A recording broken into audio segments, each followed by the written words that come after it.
have to be addressed from the governments, the intergovernmental negotiations, the private sector. All society needs to be involved in addressing climate change. In the intergovernmental negotiations, there is a lot of focus on the technological and financial ways to address the issue of climate change. There's obviously a need for a lot of political will, but what do you think about the ethical dimension needed to address climate change and to come to an international collaboration to address it? Well, climate change is the biggest single challenge that humans have ever faced, because unlike other problems, which can be solved regionally or sectorally, climate change affects the very future of life on Earth. We have to remember that life as we know it on Earth has only existed for a very small portion of the Earth's history, and within very narrow parameters. And we are changing those parameters.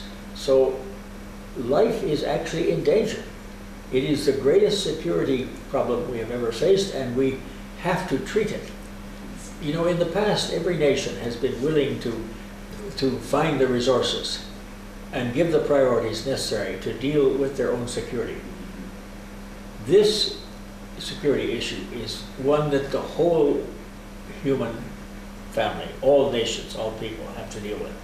And we have to look at it as a threat to our very survival. So the Copenhagen negotiations will hopefully bring that home. The scientists have already made that point, but the political level and the economic level have not yet been willing to take the tough decisions that will enable us to ensure the continuity and security of life as we know it. Unfortunately, many people, particularly in the peaceful arena, I would say, don't see yet climate change as a threat. Well, more and more of them are. You know, it's actually happening. You know, former Secretary General Kofi Annan just sponsored a report which shows that several hundred million people already being affected by climate change. All sorts of conditions. I mean, even weather. Weather is news today. You have droughts, you have floods, you have changing in rainfall patterns, you have hurricanes, you know, more than before.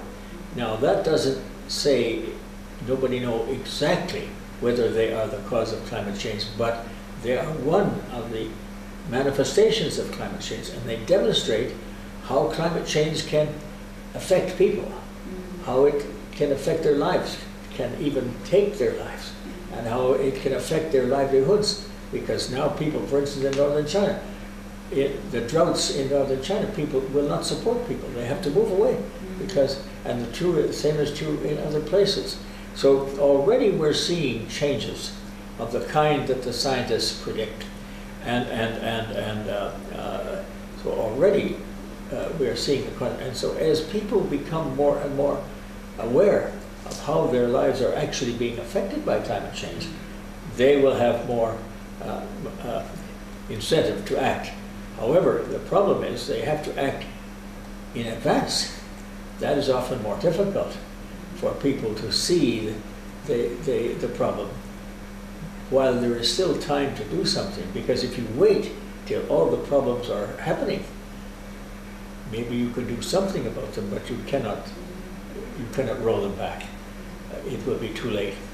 And we really face now what no generation of human beings have ever faced.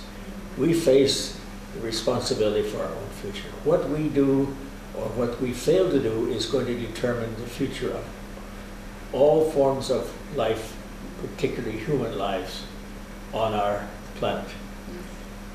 The Earth will continue, but the conditions that humans need to live, that will not continue if we do not change, and change rapidly.